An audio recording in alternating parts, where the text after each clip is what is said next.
ये कहते हैं कि शिक्षा शेरनी का दूध है, जो पिएगा वो दहाड़ेगा। लेकिन भारत का युवा पढ़ लिख कर भी थक चुका है।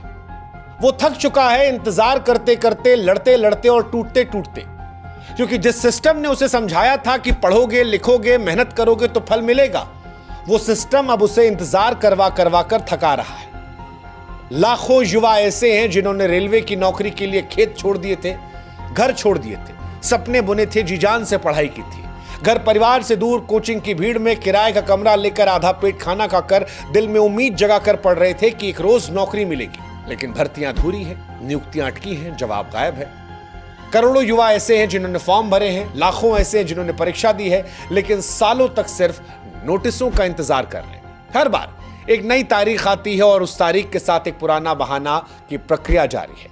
शायद यही वजह है कि सोशल मीडिया पर बीते 48-72 घंटे में लाखों युवा ऐसे हैं जो देश के कोने कोने से ये सवाल पूछ रहे हैं कि भाई हमारा क्या कसूर है। रेलवे रिफॉर्म हैशटैग डालकर वो ये सवाल पूछ रहे हैं। लेकिन अफसोस की बात है कि सोशल मीडिया पर यह आवाज उठाने के बावजूद सरकार खामोश है, रेलवे बेपरवाह है और सिस्टम मानो एक बिना आत्मा की मशीन सा है। यह गुस्सा सिर्फ नौकरी की देरी का नहीं है, ये टूटे भरोसे की चिंगारी का भी है, जो ये सवाल बनकर देश की नींद तोड़ रहा है कि क्या हमारे बच्चों के सपने यूं ही टूट जाएंगे। सच कहे तो सिस्टम ने युवाओं को बड़ा निराश किया। इन युवाओं ने फिर भी हिम्मत दिखाई, हौसला दिखाया। एक्स से लेकर इंस्टाग्राम, फेसबुक, यूट्यूब, हर जगह पर hashtag railway reforms, hashtag youth for job, तमाम हैशटैग लगाए और ये कोशिश की कि सरकार को आवाज सुनाई जाए। सिर्फ हंगामा ना खड़ा किया जाए, कुछ इसके जरिए हासिल भी किया जाए। 20 लाख से ज्यादा पोस्ट ऐसे हैं जो वायरल हो चुके हैं। तमाम बच्चे लगातार ये कह रहे हैं कि भाई हम कब तक इंतजार करें, और हर वो पोस्ट, हर वो ट्वीट जो आ रहा है उसमें कहानी है। कोई ऐसा लड़का है जिसने उम्र की सीमा पार कर ली है लेकिन फिर भी नई भर्ती के लिए फॉर्म भर रहा है। कोई ऐसा छात्र है जो दिन में मजदूरी कर रहा है और रात में पढ़ाई करता है कि सरकारी नौकरी आ जाएगी।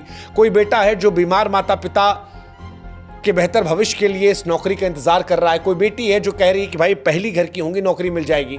सोशल मीडिया को फिलहाल इन तमाम लोगों ने डिजिटल अदालत बना रखा है। युवा अपनी कहानियां साझा कर रहे हैं, जवाब मांग रहे हैं, लेकिन दिक्कत यह है कि ये सब कुछ देखने के बाद भी सिस्टम खामोश है और ये चुप्पी अब बर्दाश्त के बाहर है। सोशल मीडिया ने इन युवाओं को एकजुट तो किया है, छोटे गांवों से लेकर बड़े शहरों तक आवाजें उठी हैं, लेकिन दिक्कत यह है कि सिस्टम इनको देख नहीं रहा।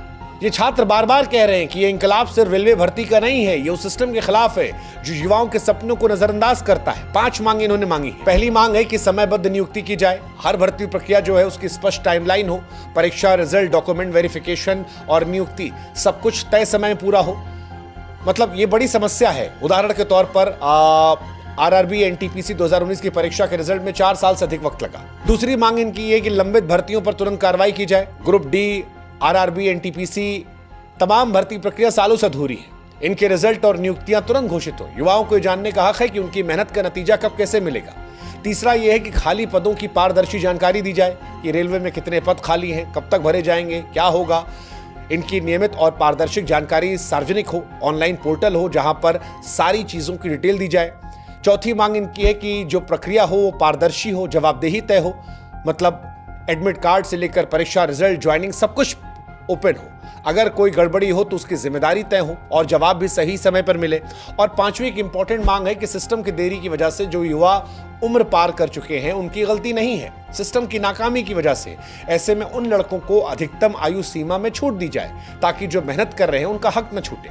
अब ये जो मांगे हैं ये कोई विशेष अधिकार नहीं मांग रही है, ये बुनियादी मांगे हैं जो एक नॉर्मल बेसिक पढ़ा लिखा मेहनती काबिल युवा जो है वो अपने देश से उम्मीद करेगा। सवाल यह है कि क्या ये मांगे मांगना इतना गलत है? कायदे से अगर देखा जाए तो ये सिस्टम सरकारों की जिम्मेदारी होनी चाहिए कि उन्हें ये मांगे अपने आप सोचनी चाहिए, अपने आप इसको रख देना चाहिए।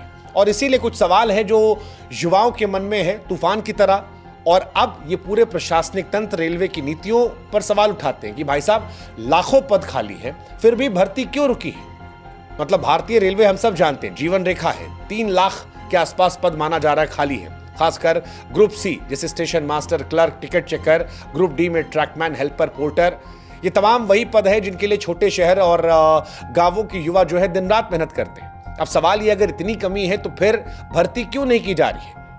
क्या यह सिर्फ प्रशासनिक लापरवाही है, इसके पीछे कोई गहरी नीतिगत चुप्पी है? दूसरा, परीक्षा अगर हो जाती तो रिजल्ट में देर क्यों होती है? यह बड़ा एक इंपॉर्टेंट सवाल है और जायज सवाल है। प्रक्रिया बार बार अधूरी क्यों होती है? हर बार कोई अड़चन सामने आती है, कभी कोर्ट केस, कभी कोई गड़बड़ी, कभी गलत रिजल्ट, कभी सर्वर डाउन। हर बार एक बहाना क्यों आता है? क्या यह सिस्टम की अक्षमता है या जानबूझकर प्रक्रिया को खींचा जाता है? चौथा, अगर यह सब होता है तो जवाबदेही तो किसी की होगी ना।